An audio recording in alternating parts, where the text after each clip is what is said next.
Hello students, आज हम शुरू करने वाले हैं evidence in support of quantize in electronic level. Means इससे पहले हमने क्वांटम थ्योरी किया प्लैंक्स का, और उसमें आपने ये देखा कि जो एनर्जी लेवल्स होते हैं they are quantize. Means energy जो होती है that is always in the form of quantas. Means ये हमेशा जब भी होगा तो एच न्यू के मल्टीपल में होगा। Means you have H nu और 2h new, 3h new, 4h new, यानी वैल्यूज़ इसकी डिसकंटिन्यूस होती हैं, कंटिन्यूस नहीं होती है। ठीक, अब यहाँ पर से पहले जब रदरफोर्ड्स एटॉमिक मॉडल आपने देखा तो रदरफोर्ड्स एटॉमिक मॉडल में आप कहते हैं कि न्यूक्लियस सेंटर पर है and electrons are revolving around the nucleus. और ये जो शेल्स हैं इसमें जब इलेक्ट्रॉन रिवॉल्व करता है तो कहाँ पर रिवॉल्व करता है, कैसे रिवॉल्व करता है, it was not discussed, it is not clear. उसमें क्लियर नहीं है कि किस जगह पर होगा। न्यूक्लियस के चारों तरफ तो नंबर ऑफ शेल्स इनफाइनाइट हो सकते हैं, इट कैन रिवॉल्व एनीवेयर, कहीं भी हो सकता है।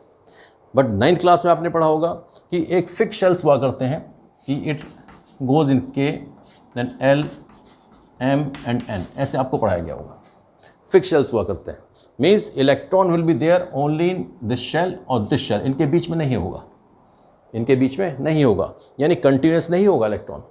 इलेक्ट्रॉन कंटिन्यूटी में नहीं है, एक डेफिनेट गैप के बाद आता है, और डेफिनेट गैप के बाद आता है मीन्स एच न्यू और 2h न्यू और 3h न्यू, ये हमेशा होल नंबर मल्टीपल में चलेगा। मीन्स वही क्वांटाइज स्टेट की बात आती है। अब इस रदरफोर्ड्स एटॉमिक मॉडल में एक चीज़ तो ये थी कि इलेक्ट्रॉन कहाँ पर है, कैसे रिवॉल्व करता है, it is not discussed. Second thing, एक डिफेक्ट इसके अंदर था आपका कि when electron is moving around the nucleus then it should radiate out energy, उससे एनर्जी निकलना चाहिए, और due to emission of energy it's, इससे एनर्जी निकलेगा in the form of radiations, its energy will decrease and ultimately electron will fall into the nucleus. Ultimately electron nucleus में गिर जाएगा। जब इलेक्ट्रॉन न्यूक्लियस में गिर जाए तो एटम डिस्ट्रॉय हो जाएगा, जबकि एटम स्टेबल होता है। तो ऐसा क्यों नहीं होता है भाई? क्यों इलेक्ट्रॉन कंटिन्यूसली रिवॉल्व करता रहता है और नीचे इलेक्ट्रॉन न्यूक्लियस में नहीं गिरता है? इस चीज़ का कोई एक्सप्लेनेशन उसके पास नहीं था। रदरफोर्ड्स एटॉमिक मॉडल का डिफेक्ट है। नेक्स्ट डिफेक्ट ये कि जब कंटिन्यूसली इससे रेडिएशंस निकल रही हैं, वह radiations are given out of this electron, then spectrum of atom should be continuous. Spectrum continuous होना चाहिए, जबकि एक्चुअली में जब स्पेक्ट्रम देखा जाता है एटम का तो it is found to be discontinuous. Means observation है कि एटॉमिक स्पेक्ट्रम इज डिसकंटिन्यूस, जबकि रदरफोर्ड्स एटॉमिक मॉडल के according it should be continuous. अब what is the meaning of continuous and discontinuous spectrum, ये आपको थोड़ा देखना पड़ेगा। हम बात करें स्पेक्ट्रम की तो this thing already have read, even ordinary white light is pass through prism, prism से पास करते हैं, it split into 7 colours with ग्योर। जो स्पीड ऑफ लाइट है it varies from medium to medium, यानी डिफरेंट मीडियम में इसकी different speed होती है, और स्पीड आपकी 3 × 10⁸ होती है वैक्यूम में। अब जब लाइट पास करती है डिफरेंट मीडियम में तो it bends towards the normal और अवे फ्रॉम द नॉर्मल, इस तरह की चीज़ आप पढ़ते हैं रिफ्लेक्शन में। और ये आपने पढ़ा होगा कि जब लाइट पास होती है प्रिज्म से देन व्हाट हैपन्स कि red colour which has longest wavelength is deflected least, जिसकी वेवलेंथ सबसे ज़्यादा है उसमें डिफ्लेक्शन सबसे कम होता है, और वायलेट में डिफ्लेक्शन सबसे ज़्यादा होता है। और डिफ्लेक्शन की वजह से these 7 colours they get separated, ये सारे कलर्स आपके सेपरेट हो जाते हैं and you get a pattern of 7 colours, जो कि आप रेनबो देखते हैं स्काई में इन रेनी सीजन। रेनी सीजन में स्काई में आपको इस तरीके से कलर पैटर्न दिखाई देते हैं, और इसके अंदर आपको violet, indigo, blue, green, yellow, orange colours सारे दिखाई देते हैं, but there is no demarcation. इसमें कोई डिमार्केशन नहीं होता है कि एग्जैक्टली यहाँ से यहाँ तक वॉयलेट है, यहाँ से यहाँ तक इंडिगो है। मीन्स ये जो स्पेक्ट्रम है, अगर आप स्पेक्ट्रम्स को देखेंगे तो it is always continuous. Means पूरे में कंप्लीट आप डिफ्रेंशिएटिंग कोई लाइन नहीं होती है। देयर इज़ नो डिफ्रेंशिएशन कि यहाँ से यहाँ तक आपका वॉयलेट था और यहाँ इंडिगो शुरू हुआ, यहाँ आपका ब्लू आया, डिमार्केशन नहीं होता। ये कलर सारे आपस में मर्ज करते हैं, मर्ज करते हैं मीन्स स्पेक्ट्रम आपका कंटिन्यूस होता है। और जब हम देखते हैं स्पेक्ट्रम एटम का तो डिसकंटिन्यूस होता है। तो डिसकंटिन्यूस क्यों है? Why the spectrum of atom is discontinuous? Discontinuous means quantize level होना चाहिए, यानी जैसे शेल्स आपके हैं फिक्स ऐसे ही होना चाहिए। जैसे इलेक्ट्रॉन आपका रहता है या तो इस शेल में है, या सेकंड शेल में, थर्ड शेल में, या फोर्थ शेल में, बीच में कहीं नहीं रह सकता है। जैसे कि एनर्जी एच न्यू या 2h न्यू या 3h न्यू होती है इन द फॉर्म ऑफ क्वांटास, ऐसी आपकी इनकी एनर्जीज होती है। या जैसे आप कहें कि आप अगर मल्टी स्टोरी बिल्डिंग है तो आप अपना ग्राउंड फ्लोर पर हैं तो आप फ्लोर पर हैं, then you have first floor, then you have second floor. बीच में आपका, आप कहीं ग्राउंड और फर्स्ट के बीच में नहीं रह सकते हैं, आप फर्स्ट और सेकंड फ्लोर के बीच में नहीं रह सकते हैं। तो एक डेफिनेट क्वांटाइज स्टेट है, एक डेफिनेट लेवल है जिस पे आप रह सकते हैं, बीच में कंटिन्यूस आप नहीं रह सकते। अब इसमें स्पेक्ट्रम की बात हुई, कंटिन्यूस स्पेक्ट्रम। अब यहाँ पर हम बात करें एटॉमिक स्पेक्ट्रम की, तो एटॉमिक स्पेक्ट्रम होता क्या है? यहाँ तो ऑर्डिनरी वाइट लाइट है। वाइट लाइट का मतलब है कि जस्ट लाइक आपकी सनलाइट आपको दिख रही है, सोर्स इसका क्या हो गया? आपका सनलाइट है। आपकी दूसरी लाइट्स हैं, जैसे कि आप कहें एलईडी लाइट है, ये आपका और कोई लाइट है, उसमें तो लाइट का सोर्स है तो आपको लाइट मिल रही है and you can see the colour pattern. अब एटम में कैसे स्पेक्ट्रम दिखेगा? सपोज हम कहें कि आयरन पीस है तो उसमें कैसे स्पेक्ट्रम दिखेगा आपको एटम का? नॉर्मली स्टूडेंट्स के दिमाग में आता है कि एटम का स्पेक्ट्रम वी कैन नॉट सी। आपके पास कॉपर है, जिंक है, उनका स्पेक्ट्रम तो नहीं दिखता है, बट दिखता है। कैसे दिखता है? जैसे कि सपोज आपने कभी देखा हो आयरन स्मिथ को, लोहार जब काम करते हैं तो आयरन को गर्म कर देते हैं और हथौड़े से मार कर पीट कर when they strike with hammer then it becomes red hot, बिल्कुल लाल हो जाता है and it starts emitting radiations. आपको लाल कलर दिखाई देता है because it emits radiation. Same way अगर आप देखें कि कभी आप किचन में जाएं और किचन में आप कॉपर का यूटेंसिल लें, कॉपर के जितने बर्तन होते हैं उसमें से कोई सा भी ले लें, और सिंपल है कॉपर यूटेंसिल नहीं है तो then you can have copper wire, कोई भी इलेक्ट्रिसिटी का कॉपर वाला वायर लें, छोटा सा पीस, और इसको बर्नर पर रखें। बर्नर की जो फ्लेम होती है किचन में एलपीजी की, that is blue in colour, और ब्लू फ्लेम पर जैसे ही आप कॉपर का वायर रखेंगे then immediately the colour will change to green. ये आपका फ्लेम है, आप इस पर कॉपर का वायर रखें, कॉपर का वायर रखते ही जो कलर फ्लेम का है it will change to green, ये ग्रीन हो जाता है। तो ग्रीन किस वजह से हुआ? Because of copper.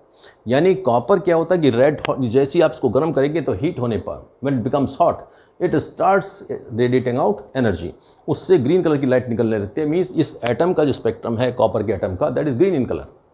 तो ये एटम के भी स्पेक्ट्रम मिलते हैं, और जो एटम का स्पेक्ट्रम है बेसिकली दो टाइप का होता है, one is absorption spectrum, another is emission spectrum.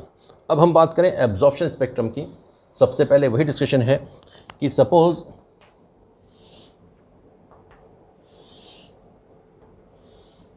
this arrangement you have seen in cathode rays experiment.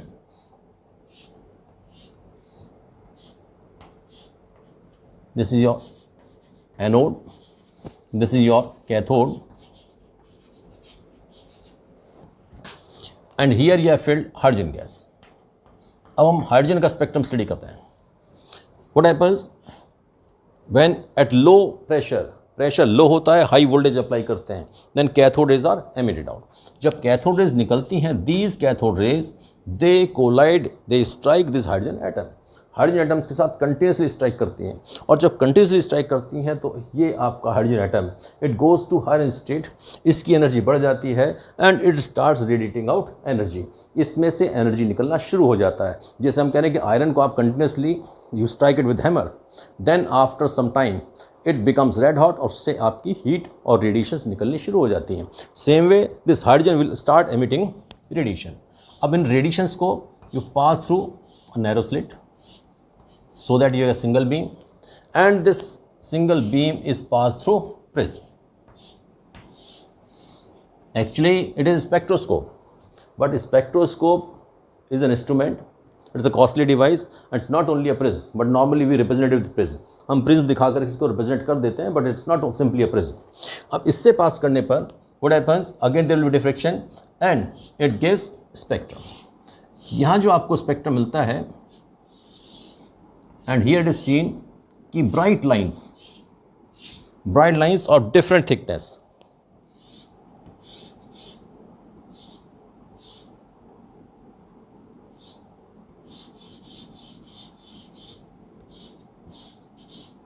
different thickness की आपको लाइंस दिखाई देती है, and these are bright lines.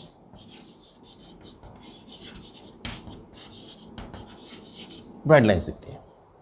यहाँ पर क्या है कि this hydrogen atom when you are continuously striking cathode rays it starts emitting light, और यहाँ पर एमिट करना शुरू किया लाइट, इसने इस लाइट को एनालाइज किया and this light is giving spectrum.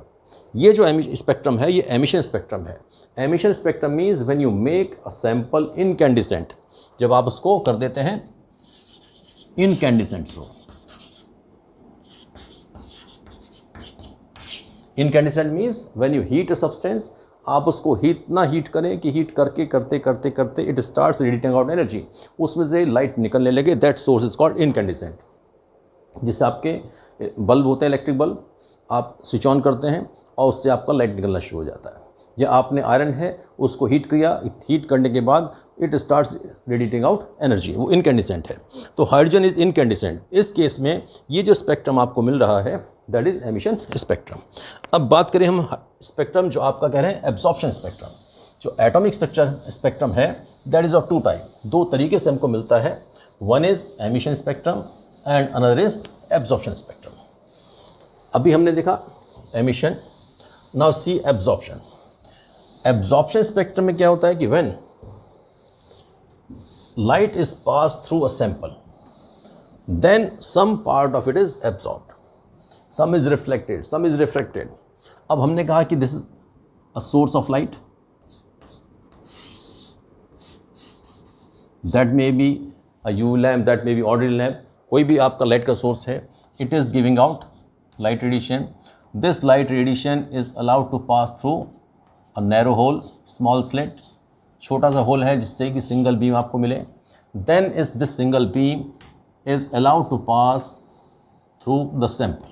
जो आपका सैंपल है means maybe hydrogen, maybe another sample, and when you pass it through the sample, the rays coming out of it, जो इससे रेज निकलती हैं, उन रेज को हम एनालाइज करते हैं through spectroscope. This is ordinary light.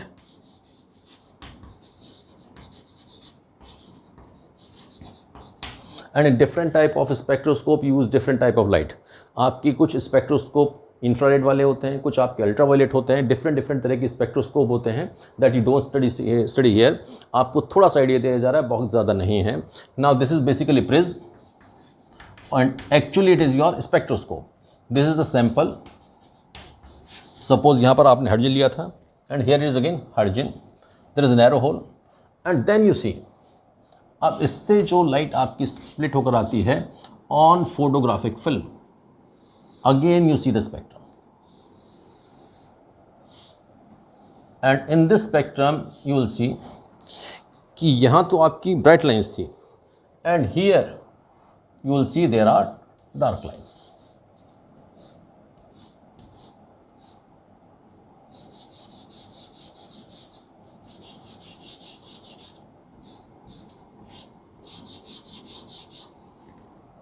The way you have dark bright lines, here you have dark lines. And dark lines आने का मतलब क्या है कि wherever you have this dark line, it means light is missing there. यहाँ पर light नहीं है। डार्कनेस तभी आता है जब लाइट मिसिंग होगी। यहाँ पर लाइट है, in between it is dark. ये ब्राइट लाइंस मिलती हैं, सेम फ्रीक्वेंसी की यहाँ पर डार्क लाइंस मिलती है। यानी जिस फ्रीक्वेंसी की ब्राइट लाइन होगी उसी फ्रीक्वेंसी की यहाँ डार्क लाइन होगी। Just like when hydrogen is taken, अगर हाइड्रोजन लेते हैं और हाइड्रोजन का एमिशन स्पेक्ट्रम और एब्जॉर्प्शन स्पेक्ट्रम स्टडी करें, this was basically hydrogen, this is small hole and this is the prism and this is basically spectrum.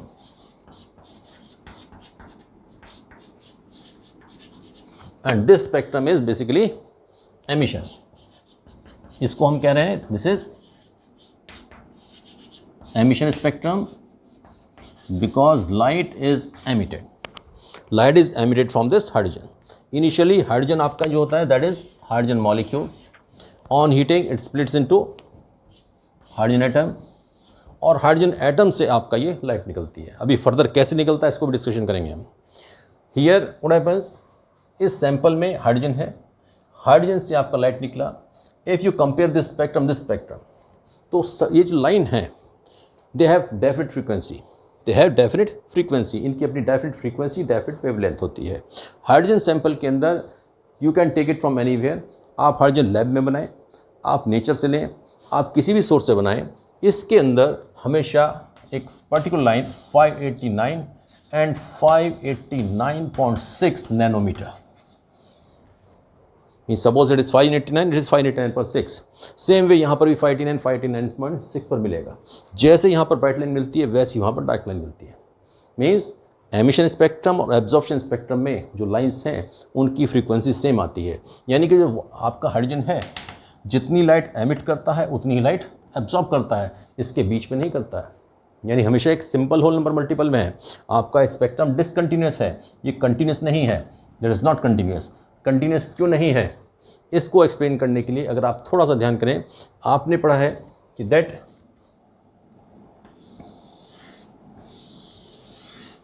in any atom there is a nucleus at center and electrons are revolving around the nucleus. अब H2 molecule था, जब आप इसको heat करेंगे then it will split into hydrogen atoms. अब hydrogen atom के अंदर basically there is only one electron. there is only one electron. किस में है? फर्स्ट शेल में है. there is only one shell. अब इसको फर्दर आप हीट करेंगे क्या होगा? This electron will move out, ये बाहर जाएगा. लेकिन कहाँ जाएगा? Where it will go? यहाँ पर कंसेप्ट आता है क्वांटाइज एनर्जी लेवल का कि suppose this is the first shell, there will be second shell also, there will be third shell, there will be fourth shell also. आप suppose एक 10 storeyed building में रहते हैं तो भले ही 9 फ्लोर ऊपर के खाली हों, आप ग्राउंड फ्लोर पर हैं, the people not living there, वहाँ पर आदमी नहीं रहते हैं बट फ्लोर तो है. सेम वे इलेक्ट्रॉन तो एक ही शेल में होता है but other energy levels, they are energy level, they are not roads. ये इलेक्ट्रॉन जो न्यूक्लियस के चारों तरफ घूमता है, these are not spherical roads. ये कोई रोड्स नहीं होती हैं जिन पर कार की लेकर के घूम रहा है. वो बेसिकली क्या है? These are energy levels. और एनर्जी आपकी चेंज होती है when you move from one shell to another shell. तो यहाँ की एनर्जी अलग होती है, यहाँ की एनर्जी अलग होती है. When electron is in first shell, यहाँ पर है on giving energy it will jump to second shell, it may jump to third shell, it may jump to fourth shell. अब यहाँ पर अगर बात करेंगे रदरफोर्ड मॉडल की तो एनर्जी लेने पर वो कहीं भी हो सकता है इस पूरे एरिया में, anywhere. But when you say कि एनर्जी इज क्वांटाइज्ड तो it can go to either this level, ground level है, फर्स्ट फ्लोर और सेकंड फ्लोर और third floor, but it can not live in between ground and first floor. आप ऐसा नहीं कि ground floor और first floor के बीच में कहीं रह सकते हैं, because energy levels are quantized. एक फिक्स लेवल है, या तो यहाँ होंगे आप या यहाँ पर होंगे. When electron jumps from inner shell to outer shell तो इट एब्जॉर्ब्स एनर्जी. एनर्जी लेकर के ये बाहर चले जाता है. It may jump from second shell to fourth shell, it may jump from third to any other shell, कहीं भी जा सकता है. So in this transition when electron jumps from inner shell to outer shell it absorbs energy. Then आपने इसको heat करना शुरू किया, हीट किया तो पहले तो एटम ब्रेक हुए, then electrons they start moving into upper levels. और जब ये इनकैंडिसेंट हो गया मीन्स इसमें से रेडिएशंस निकलना शुरू हो गया, it starts radiating out energy. Then it electrons this goes back, ये नीचे गिरता है and then it radiates out energy. अब एनर्जी कितनी निकलेगा? If electron jumps from inner shell to outer shell, suppose आपने कहा कि it was in first shell, it goes to second shell, then this energy of first shell, this energy of second shell. तो delta E, इन दोनों के बीच का difference क्या होगा? Delta E. And delta E will be E2 minus E1. Here if electron jumps from outer shell to inner shell that will radiate out energy. कितनी energy निकलेगा? E2 minus E1 delta E. जितना energy लेकर आप यहाँ से यहाँ जाएंगे उतनी एनर्जी आप रेडिएट करेंगे. यानी ग्राउंड फ्लोर से फर्स्ट फ्लोर जाने में और फर्स्ट से ग्राउंड आने में आपकी पोटेंशियल एनर्जी में चेंज आएगा. आप यहाँ पर हैं, यहाँ गए तो पोटेंशियल एनर्जी में कितना चेंज आएगा? mgh इंक्रीज़ किया, नीचे आने पर mgh डिक्रीज़ किया. जितनी एनर्जी लेकर एब्जॉर्ब होकर ऊपर गया उतनी एनर्जी लेकर के नीचे आया है. इट मीन्स दोनों डेल्टा ई सेम होगा and delta E is equal to H nu. This is also equal to H nu. Means यहाँ से यहाँ जाने पर जो लाइट ये एब्जॉर्ब करेगा H new, H is same, तो फ्रीक्वेंसी विल बी सेम. जितनी फ्रीक्वेंसी की लाइट एब्जॉर्ब करेगा उतनी फ्रीक्वेंसी की लाइट एमिट करेगा. The frequency of light absorbed and frequency of light released emitted will be same. यानी जितनी फ्रीक्वेंसी की लाइट एमिशन स्पेक्ट्रम में होगी उतनी फ्रीक्वेंसी की लाइट आपकी एब्जॉर्प्शन स्पेक्ट्रम में होगी. अब यही चीज़ फिक्स हो जाता है हमेशा कि this frequency is always same. Means you can identify this hydrogen element अगर आपके पास कोई सैंपल है, आप ये प्रूव करना चाहें कि इट इज़ हाइड्रोजन और not, you take its spectrum, आप एब्जॉर्प्शन ले लीजिए, चाहे एमिशन ले लीजिए, एमिशन स्पेक्ट्रम बनाए इसका, चाहे एब्जॉर्प्शन ले, और इस स्पेक्ट्रम को you compare with the ideal spectrum जो आपकी बुक में वैल्यू दिया है उससे मैच करें। अगर फ्रीक्वेंसीज मैच करते हैं, इट इज़ डेफिनेटली हाइड्रोजन। ये हमेशा फिक्स आएंगे। जैसे कॉपर सैंपल आप कहीं भी लेंगे, इसको हीट करेंगे, फ्लेम हमेशा ग्रीन ही होना है। हाइड्रोजन में ये फ्रीक्वेंसीज आनी ही आनी है, ये फिक्स हैं, क्योंकि हर केस पे ये जो एनर्जी गैप्स हैं, ये एनर्जी गैप्स फिक्स होते हैं। जो energy gap first shell, second shell, third shell के होते हैं, ये बिल्कुल फिक्स हुआ करते हैं, और ये फिक्स होते हैं जस्ट लाइक फिंगरप्रिंट्स। जैसे कि आप you identify the people with fingerprints, same way you can identify an element with spectrum. Spectrum से आइडेंटिफाई कर सकते हैं आप, इसीलिए इसको बोलते हैं फिंगरप्रिंट ऑफ एटम। अब जैसे अगर हम छोटी सी बात करें कि आपको कहा जाता है कि sun consist of hydrogen and helium, कि जो सन है उसके अंदर आपका हाइड्रोजन और हीलियम है, दो एलिमेंट हैं। अब सन के पास तो आप पहुंच नहीं सकते, आपने टेस्टिंग कैसे किया? When you can not reach sun, the temperature of sun is so high, 10⁻6 kelvin की रेंज में जाता है। इतने हाई टेम्परेचर पर आपका कोई भी स्पेसशिप, कोई भी चीज़ वहाँ नहीं पहुँच सकती है, मेल्ट कर जाएगा, इवेपोरेट कर जाएगा। इवन उसके मिलियंस ऑफ किलोमीटर दूर भी आप नहीं जा सकते हैं, टेम्परेचर इज सो हाई। तो देन हाउ यू डिटेक्टेड कि सन हैज़ हाइड्रोजन हीलियम? हमें कैसे पता लगा? हम सन के स्पेक्ट्रम को स्टडी करते हैं, और स्पेक्ट्रम स्टडी करके हम कंपेयर करते हैं विद हाइड्रोजन एंड हीलियम। हमने सन से आने वाले स्पेक्ट्रम को स्टडी किया और उस स्पेक्ट्रम को कंपेयर करते हैं with all elements existing on earth, and it was found कि जो सन से आपकी रेज आ रही हैं, जो स्पेक्ट्रम आ रहा है, it resembles with hydrogen and helium. तो देन वी कंक्लूडेड कि sun consist of hydrogen and helium. अब इसी चीज़ को, हाइड्रोजन के स्पेक्ट्रम को स्टडी करने के लिए डिफरेंट टाइम पर डिफरेंट साइंटिस्ट ने इसको अटेम्प्ट किया। ये तो आपका क्लियर हो गया कि what is absorption spectrum, what is emission spectrum. Spectrum of hydrogen was studied first by Balmer, एक साइंटिस्ट हैं आपके बामर, उन्होंने इसको स्टडी किया, सेम पैटर्न उन्होंने किया, and he study the spectrum. Spectrum के अंदर व्हाट ही ऑब्जर्व कि there are bright lines of specific frequencies, specific frequencies की ब्राइट लाइन्स हैं।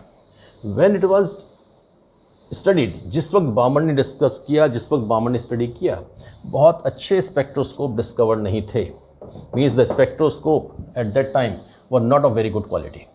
तो what he could observe only the part which was visible. देखिए spectrum में भी हमने अभी कहा था कि पूरे स्पेक्ट्रम में only very small part with pure 7 colours is visible, rest part gamma rays, X rays, ultraviolet rays, infrared rays, radio waves, ये विजिबल नहीं होती हैं। सेम वे जो हाइड्रोजन स्पेक्ट्रम है, in this hydrogen spectrum actually there are so many lines, there are so many group of lines, and out of these lines they form the groups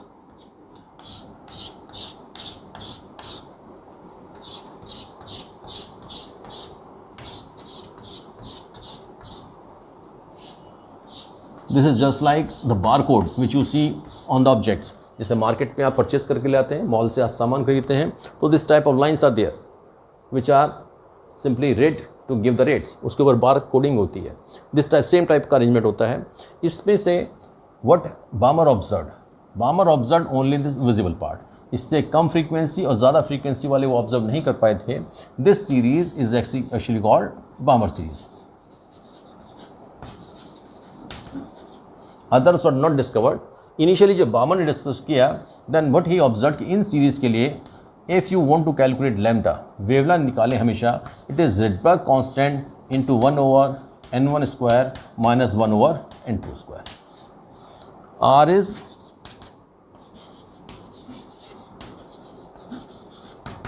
Rydberg's constant, n1 and n2. n1 is always 2 and n2 is always higher. So final you can say n2 is second shell, n2 is 2 and n final is greater than 3. 2 means 3, 4, 5, 6 etc. कुछ भी हो सकता है। तो basically इन lines पे first line के लिए you right it 2 and right it 3, second line के 2 and 4, थर्ड लाइन के लिए 2 and 5, इसके लिए 2 and 6। मीन्स बेसिकली क्या है कि when electron is coming from higher shell to lower shell, hydrogen में if electron comes back to second shell from any shell, कहीं से भी आता है from outer shell, then it will give out certain lines. ये जो lines है इनकी फ्रीक्वेंसी आप निकालते हैं with Rydberg's constant, Rydberg's formula, and when you use it R का वैल्यू होता है that is 109677, you can say 109678 करके कह सकते हैं आप, एंड सेंटीमीटर इनवर्स। अगर आप इसको यूज़ करेंगे तो वेवलेंथ आपका हमेशा सेंटीमीटर में आएगा। And this formula you can use for calculating energy also. आपके यहाँ बुक्स में अदर फार्मूले भी दी गए हैं to calculate the energy, but it is totally useless to use those formulas. आप उनको यूज़ करें, न्यूमेरिकल आपका डिफ़िकल्ट हो जाएगा, और एक ही न्यूमेरिकल के लिए डिफरेंट फार्मूला लर्न करने का कोई फ़ायदा नहीं है। हम बताएंगे आपको हालांकि, बट आप इससे यूज़ करके आप एनर्जी भी निकाल सकते हैं। लैम्डा निकाला आपने, E इज इक्वल टू क्या होता है एच न्यू और H C upon lambda. You calculate lambda, lambda का वैल्यू रखिए, ई भी निकाल सकते हैं, लैम्डा की वैल्यू से न्यू भी निकाल सकते हैं। You can calculate anything. तो बेटर यूज़ करें, इसी फॉर्मूले को यूज़ करें, दूसरा फॉर्मूला यूज़ ना करें। But later on we will tell you कि how to calculate energy also, बताएंगे उसको भी, but this is much better कि आप इसी को यूज़ करें। उन्होंने जो देखा बामर ने कि in this particular series Balmer could observe actually this series only, Balmer केवल इस सीरीज़ को देख पाए थे, इनको नहीं देख पाए थे। They were discovered later on by this called Lyman series, Balmer, Paschen, this is called bracket, and this is called Fund, F-U-N-D, Fund series। इस तरह की आपकी 5 सीरीज़ होती हैं, and all these 5 series they actually constitute hydrogen spectrum। ये क्यों आती है, कैसे आती हैं, ये आप एक्सप्लेनेशन देखेंगे on the base of Bohr's atomic model. अभी फ़िलहाल आपको ये क्लियर हो गया होगा काफ़ी कुछ कि electron when jumps from inner shell to outer shell it absorbs energy, और एनर्जी एब्जॉर्ब करता है तो उससे जो स्पेक्ट्रम मिलेगा that will be absorption spectrum. But when electron jumps from higher shell to lower shell they give out energy, और इससे जो लाइट निकलती है whatever light is radiate out that forms emission spectrum, and the frequencies are always discontinuous. इसमें gaps हैं बीच में, जैसे आपकी light in the form of quantas h nu, 2h nu, 3h nu, 4h nu, same way energy levels are quantized either first shell or second shell or third shell or fourth shell or fifth shell। इसके बीच में आपकी value नहीं हो सकती है। से just like h nu और 2h nu के बीच में कोई वैल्यू नहीं हो सकती है। They are discrete values, means ये क्या है, पार्टिकल नेचर है। Same way here also this level is quantize, energy हमेशा होगा in the multiple of H nu, quantas के फॉर्म में होगी, इसीलिए शेल्स कंटिन्यूस नहीं हो सकते हैं, मीन्स एज ए शेल्स नहीं हो सकते हैं, कहीं भी कंटिन्यूस नहीं हो सकते हैं। They will be always having a definite gap, इस डेफिनेट गैप के साथ ही आपका हमेशा बनेगा एटम के अंदर शेल्स, और यही कंसेप्ट आपका बोहर ने यूज़ किया है। And he has introduced the concept of shells and he has introduced the concept of stationary shells। इसके बाद आप करते हैं स्टेशनरी शेल्स का कंसेप्ट, जो कि आपका बोर्स एटॉमिक मॉडल में आता है। अगर ये वीडियो आपको समझ में आ गया हो then you like it, share it and subscribe it. Thank you, God bless you.